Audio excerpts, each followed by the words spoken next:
Good afternoon, everyone. I'd like to talk to you about the actions I'm announcing to bring down gas prices. First, today I'm calling on Congress to suspend the federal gas tax for the next 90 days through the busy summer season, busy travel season. Here's what that means. Every time you go to the gas station to fill your tank, the federal government charges an 18-cent tax per gallon of gas that you purchase, and a 24-cent tax per gallon of diesel you purchase. It's a tax that's been around for 90 years. It's important because we use it for the Highway Trust Fund to keep our highways going. But what I'm proposing is suspending the federal gas tax without affecting the Highway Trust Fund. And here's how we do that. With the tax revenues up this year and our deficit down over $1.6 trillion this year alone, we'll still be able to fix our highways and bring down prices of gas. We can do both at the same time. By suspending the 18-cent gas tax, federal gas tax, for the next 90 days, we can bring down the price of gas and give families just a little bit of relief. I call on the companies to pass this along, every penny of this 18-cent reduction, to the consumers. There's no time now for profiteering. There are a number of other proposals by Democrats in the House and the Senate, and I hope my call for action can help move those proposals forward as well. But we can also cut gas prices even more in another way. That's why the second action I'm taking is calling on states to either suspend the state gas tax as well or find other ways to deliver some relief. State gas taxes average 30 cents per gallon. Already, some states have acted. In Connecticut and New York, the governors have temporarily suspended their gas tax as well. In Illinois and Colorado, governors delayed theirs to give families a bit more breathing room as well. In Minnesota, Governor Walz proposes using state budget surpluses to give households a rebate that will help them pay for gas at the pump or other essential needs. I'm calling on more states and local governments to take actions like these. Thanks to our historic economic recovery, which fortified state budgets that had been hurt in the pandemic, states are now in a strong position to be able to afford to take some of these actions. Now, I fully understand that a gas tax holiday alone is not going to fix the problem, but it will provide families some immediate relief, just a little bit of breathing room as we continue working to bring down prices for the long haul. Third, I'm calling on the industry to refine more oil into gasoline and to bring down gas prices. Let me explain. I know my Republican friends claim we're not producing enough oil and I'm limiting oil production. Quite frankly, that's nonsense. Here's the truth. Just this month, America produced 12 million barrels of oil per day. That's the highest, that's higher than average under my predecessor. And we're on track to set a new record for production next year. Plus, I've added to that supply of oil by releasing a record 1 million barrels of oil per day from what's called the Strategic Petroleum Reserve. In fact, I just led the world to coordinate the largest release of global oil reserves in history, including from other countries. In total, that's 240 million barrels to boost global supply. And Republicans falsely claim that I'm blocking production on federal lands. But again, that's nonsense. Industry has more approved permits for production on federal lands than they can possibly use. That's a fact. My administration also directed the sale of gasoline using homegrown biofuels, ethanol, E15, this summer, which will boost gasoline supplies and lower the price at thousands of gas stations across America. And I welcome the recent announcement from what's known as the OPEC Plus, a group of nearly 24 oil-producing nations, to increase global oil supply. The bottom line is we are setting records in terms of American energy production. We're supplementing that supply with a release from our oil reserves. So the issue isn't oil production alone.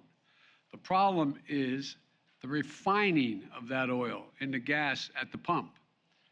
During the pandemic, some oil and gas companies shut down refining facilities. Last week, I sent a letter to the CEOs of the largest oil refining companies asking them to work with my administration to bring refineries back online to get more gas to the pump at lower prices. The Secretary of Energy, Jennifer Granholm, and members of my team will be meeting with many of these refining companies tomorrow. And I hope they'll come up to the table with some real ideas and practical steps in the near term.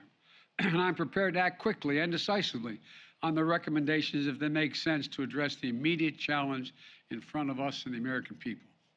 Finally, when the cost of oil does come down, we need the price at the gas stations that they charge at the pump to come down as well. For example, in the last 2 weeks, the price of oil has fallen by more than $10 a barrel. Normally, this would reduce the cost at the pump about 25 cents a gallon. Yet, so far, gas stations have only reduced prices by a few cents a gallon. Some haven't reduced prices at all. I've heard plenty of explanations from companies and economists about why it normally takes time for these price reductions to reach the consumer. I might note that when the price of a barrel of oil goes up, it doesn't take much time for the price at the pump to go up. So let's be honest with one another. My message is simple. To the companies running gas stations and setting those prices at the pump, this is a time of war, global peril, Ukraine. These are not normal times. Bring down the price you are charging at the pump to reflect the cost you are paying for the product. Do it now. Do it today. Your customers, the American people, they need relief now. So let me summarize. Today I'm calling for a federal gas tax holiday, state gas tax holiday for the equivalent relief to customers, oil companies to use their profits to increase refining capacity rather than buy back their own stock, gas stations to pass along the decrease in oil prices to lower prices at the pump. And together, these actions could help drop the price at the pump by up to $1 a gallon or more. It doesn't reduce all the pain, but it would be a big help. I'm doing my part. I want the Congress, the states, and the industry to do their part as well. And let's remember how we got here. Putin invaded Ukraine. Putin invaded Ukraine with 100,000 forces. Just look at the facts. Since the start of the war in Ukraine this year, gas prices have risen by almost $2 a gallon in the United States and sometimes more around the world. But it wasn't just Putin's invasion of Ukraine. It was the refusal of the United States and the rest of the free world to let Putin get away with something we haven't seen since World War II. I said at the time, siding with Ukraine during the most serious aggression in Europe since World War II, defending freedom, defending democracy, was not going to go without cost for the American people and the rest of the free world. We were going to have to pay a price as well in the cost of military equipment, economic assistance, humanitarian relief, and sanctioned Russian banking industries. Russia is also one of the largest oil producers in the world. We cut off Russian oil into the United States, and our partners in Europe did the same, knowing that we would see higher gas prices. We could have turned a blind eye to Putin's murderous ways. The price of gas wouldn't have spiked the way it has. I believe that would have been wrong. I believe then, and I believe now, the free world had no choice. America could not stand by, and the West could not have stood by, although some suggested at the time, and just watch Putin's tanks roll in Ukraine and seize a sovereign country. If we did stand by, Putin wouldn't have stopped. Putin would have kept going, and we'd face an even steeper price. And it wasn't just me. The American people understood. The American people rose to the moment. The American people did what they always have done, defend freedom around the world. They chose to stand with the people of Ukraine. We had near unanimous support in the Congress, Democrats, Republicans, and independents, for supporting Ukraine, knowing full well the cost. So for all those Republicans in Congress criticizing me today for high gas prices in America, are you now saying we were wrong to support Ukraine? Are you saying we were wrong to stand up to Putin? Are you saying that we would rather have lower gas prices in America and Putin's iron fist in Europe? I don't believe that. Look, I get the easy politics of the attack. I get that. But the simple truth is gas prices are up almost $2 a gallon because of Vladimir Putin's ruthless attack on Ukraine, and we wouldn't let him get away with it. We're doing everything we can to reduce this pain at the pump now. And if those experiences have shown us anything, it's that we need to grow and harness more energy here at home. Let's lower the price of electric vehicles so we never have to pay at the pump in the first place. Major auto companies are preparing for 50% of future sales to be electric vehicles by 2030, 100% by 2035. We're already building secure supply chains to build these electric vehicles here in America. And we're investing almost $100 billion in public transit and rail.